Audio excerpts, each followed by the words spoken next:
Hi. So, I'm facing the sun, and I don't know how long that's going to last, and I have to watch out for fire ants, so there might be some moving around here. But I want to talk about this apocalyptic energy, this apocalypse that we are in it. If you don't know that we're in it, just know that we're in it. We're in it. Some of us are feeling excited about it. um, Understand that I have my ups and downs with it. So I want to offer some encouragement for those of you who might be caught in the down part of it. So if you've listened to things that I've said before, I tell this story that I grew up in church, and I wouldn't have it any other way at this point in my life because it gave me so much. And while I was in it, I really, really struggled, especially when I started asking questions and struggling with the messages that we were getting about what we were supposed to believe. I spent a lot of time in the book of Revelations as a way to soothe myself because I had to be in service and I hated it at a certain point. This happened around junior high. So I spent a lot of time in the book of Revelation, and there was a conversation that I had with myself on one of these readings, and it went something like this. So I'm struggling with all of the detail and the number, and we come to like the gnashing of teeth and just the despair of the world. Oh, this is a good spot. Look at that. I can actually see, and you can see me. Okay, so the despair of the world. And what I understood in my little junior high brain was that the despair of the world and these coming changes, the destruction of the earth, would have everything to do with our response to our systems collapsing. Religion, finances, education came later for me, but religion and finances, politics. In my junior high brain, I was so clear. I was just so clear about that. And if we look around now at the things that are happening, and these things have been happening for many, many years, many years,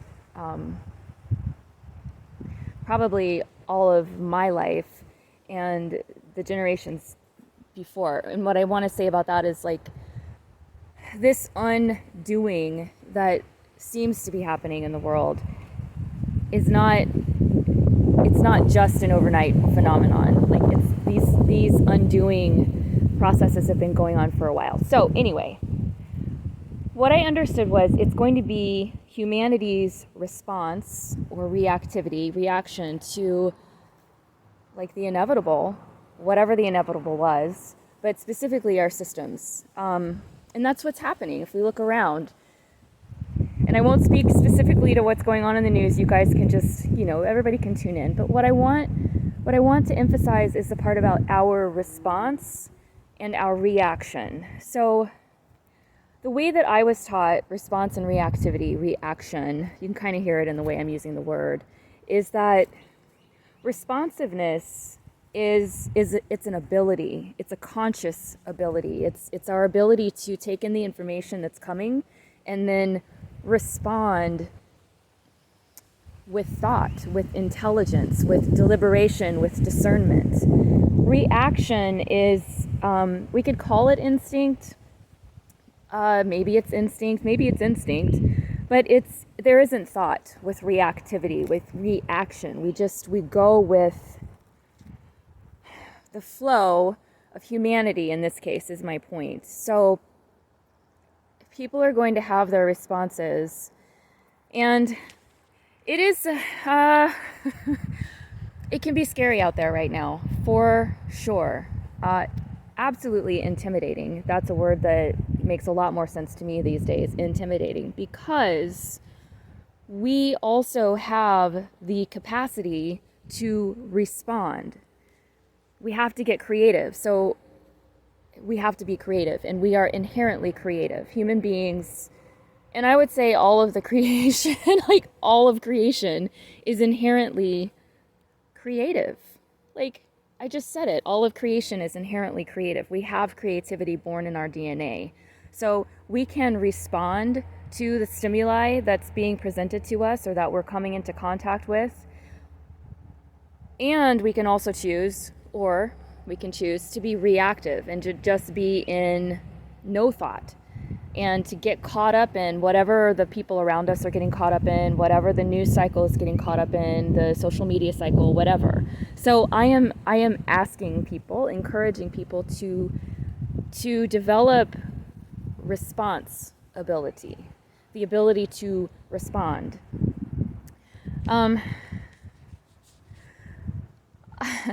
I also had this thought, and I don't know that it really flows with this conversation now. It did this morning when all this stuff came into my mind so clearly.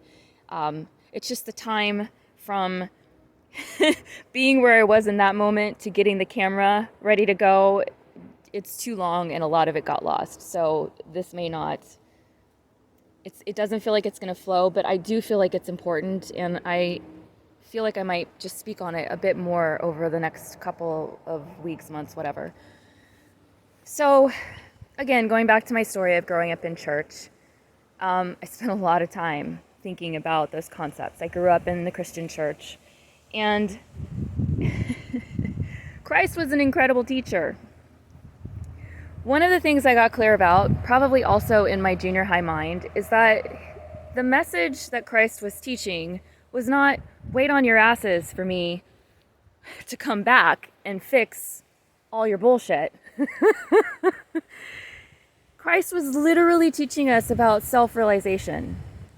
And the message, like the solution to so much of what troubles us in humanity was so simple. It was love. It continues to be love.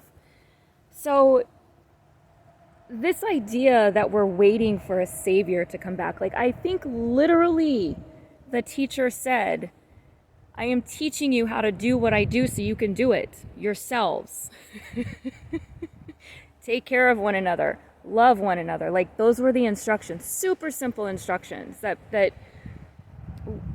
we have not fully grasped. And it doesn't, to me, it doesn't matter what your religious beliefs are or your spiritual beliefs. The traditions of this world, one of the unifying principles of the, I want to say the good way traditions of this world, and that is a judgment, that is a this or that. I'm going to play with duality for the moment, is love.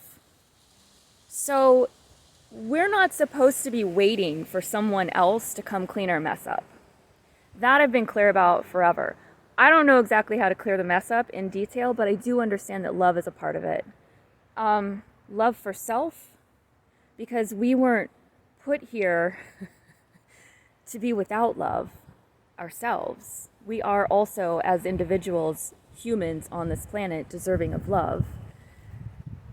And love for the life around us. I'll say it that way, and I'll leave it a little bit open. I'll leave it open for people to play with. So, yeah, they were so much more like the message that I got, the way that these words came in for me this morning was so much cleaner this morning. But I'll just go back and recap. So, the distractions, the way that information's being presented to us through major media outlets, through social media, et cetera, it is cultivated and curated in a way to create distraction, to draw our energy in another direction. And we can definitely play in that direction if we want to, if that brings us pleasure, if we get some skill development out of it. Like, I can see value in going in and playing in the distraction. I would encourage us not to get lost in the distraction.